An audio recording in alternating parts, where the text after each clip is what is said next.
Should an alternator be making this noise? I'm having a problem with my alternator, I believe. I think the alternator's going out. Should it be doing this? Somebody tell me yes or no.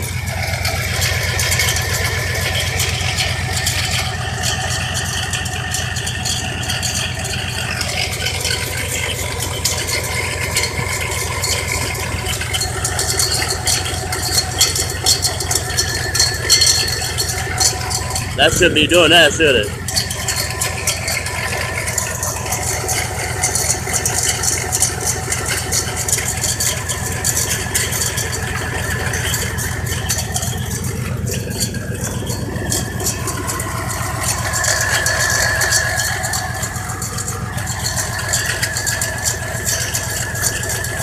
I'm getting a new one Friday, but even if, I think that might be causing my car running like a shit. Partially.